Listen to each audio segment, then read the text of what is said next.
Hello बच्चों, अभी हम प्रीवियस ईयर क्वेश्चन के सॉल्यूशन में यूनिट एंड मेजरमेंट के पार्ट 2 पे आ गए हैं।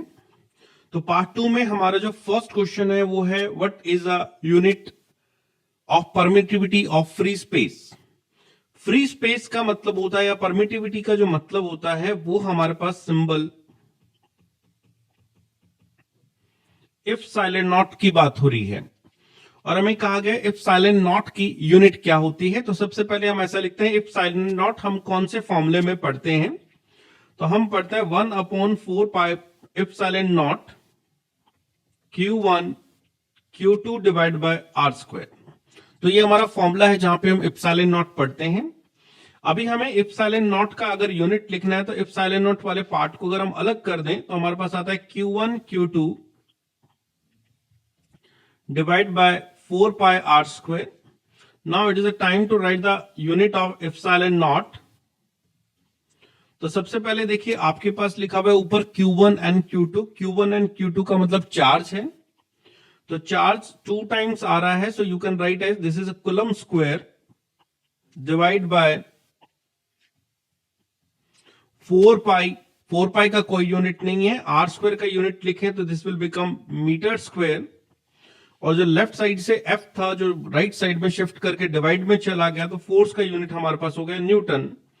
So we can get the unit as Coulomb square per Newton per meter square is your option number 3 is the right answer. Next question हमारे पास है what is the value of Planck constant. तो Planck constant की value हमारे पास 6.63 into 10⁻34 fix है, इसे आपको याद रखना है। The unit of Stefan Boltzmann constant क्या होगा? स्टीफन बोल्ट्जमैन कांस्टेंट सबसे पहले आता है कि कौन से फॉर्मूले में आता है। तो अगर हम रेडिएशन चैप्टर पढ़ते हैं मोड ऑफ हीट ट्रांसफर के अंदर, तो रेडिएशन चैप्टर के अंदर एक फॉर्मूला आता है E equals to sigma T raise to power 4, जहां पे सिग्मा जो है वो स्टीफन्स बोल्ट्जमैन कांस्टेंट होता है। E यहां पे होता है हीट ट्रांसफर पर second per unit area. E का मतलब होता है हीट रेडिएशन, हीट इंसिडेंट पर सेकेंड पर यूनिट एरिया। तो E को हमने Q डिवाइड बाय 80 में कन्वर्ट किया, equals to sigma T raise to power 4 आ गया। अब क्वेश्चन ने हमें ना सिग्मा के बारे में पूछा है, तो हम इसे ऐसे कह सकते हैं, we can write the unit of Q divide by T, that is become a power, energy by time is become power into area into T raise to power 4। तो what is the unit of sigma? अगर हम बात करें तो Q by T को हमने what कह दिया, डिवाइड बाय एरिया का मतलब मीटर स्क्वायर हो गया, और टी की पावर 4 का मतलब केल्विन रेज टू पावर 4 हो गया। तो ऐसा कोई ऑप्शन चूज करते हैं जहां पे इस तरह का कोई ऑप्शन हमें अवेलेबल हो। तो ऑप्शन नंबर 3 के अंदर थोड़ा करेक्शन करके option number 3 is the right answer, watt per metre square kelvin raise to power 4। Maybe there is some typing error.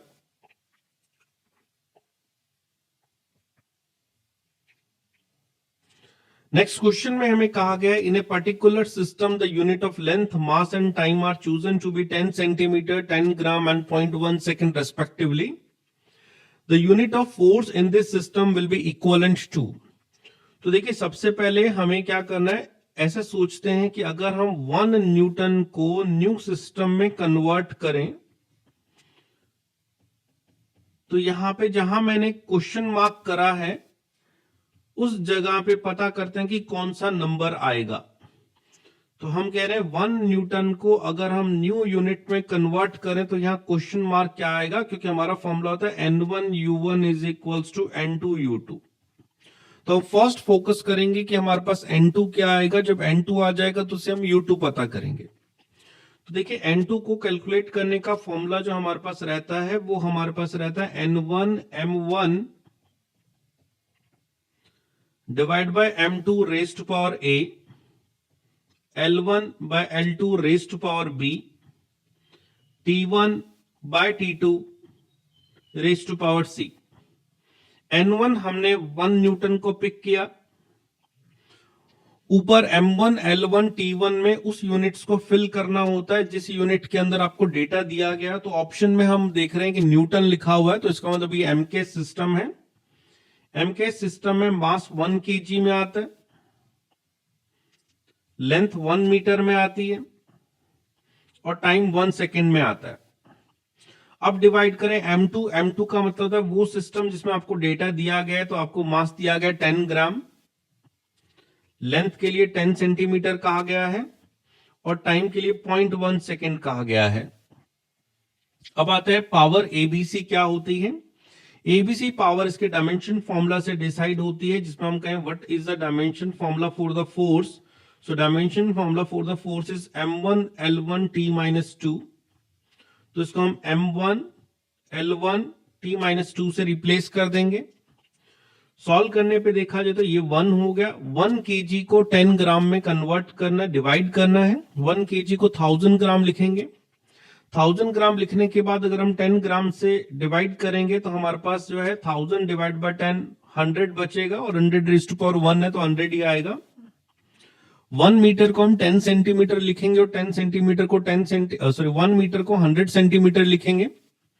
100 centimetre को 10 सेंटीमीटर से डिवाइड करेंगे तो हमारे पास 10 बचेगा और 10 की पावर 1 है तो इसे भी 10 लिखा जाएगा।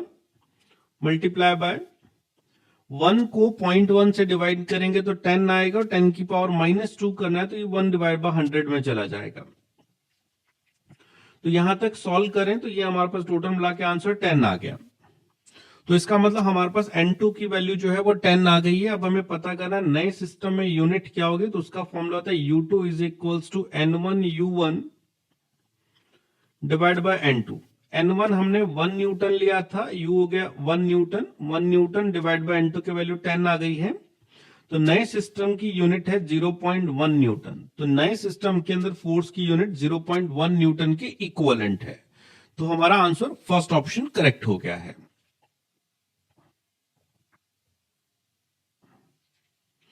नेक्स्ट क्वेश्चन हमें दिया हुआ है if x is equal to 80 plus BT square. यहाँ पे x distance travelled by the body in kilometre है और t यहाँ पे टाइम को रिप्रेजेंट किया गया है। तो क्वेश्चन कहता है what is the unit of b। देखिए x की जो यूनिट होगी वही यूनिट हमारे पास 80 की होगी, इसे डायमेंशन एनालिसिस का पार्ट कहते हैं। और वही यूनिट हमारे पास BT स्क्वायर होगी। उसका रीजन ये है कि तीनों इक्वेशंस में लिखे गए हैं और इक्वेशन में कोई भी पार्ट तभी ऐसे लिखा जा सकता है जब तीनों क्वांटिटी एक ही क्वांटिटी को रिप्रेजेंट कर रही हूं। तो अभी क्वेश्चन पूछ रहा है कि हमारे पास b का यूनिट क्या होगा। तो अगर हम b के यूनिट के लिए b को सेपरेट कर दें तो ये बनता है x divide by t square. तो हमने क्या किया है, ये फर्स्ट पार्ट और ये थर्ड पार्ट को इक्वेट किया है। अब कहा गया what is the unit of b। तो यूनिट ऑफ b के लिए पहले हम चलते हैं, x की यूनिट है किलोमीटर में और टाइम की यूनिट है सेकंड में। तो you can just write as kilometre per second square is your answer. So option number 3 is a correct answer. तो यहां तक अभी हमने यूनिट डायमेंशन के कुछ क्वेश्चंस अभी कवर अप करे हैं। इन अभी अपकमिंग में अभी हम और करेंगे। अगर आपको ये वीडियो अच्छा लगा है प्लीज लाइक एंड कमेंट जरूर करें और इस चैनल को जरूर सब्सक्राइब करें, क्योंकि अपकमिंग टाइम के अंदर इसमें बहुत सारी हम कहें कि बहुत सारे चैप्टर्स का सॉल्यूशन आने वाला है। इसमें पूरे PYQ क्वेश्चन हम आपके कवर अप करेंगे। Thank you so much.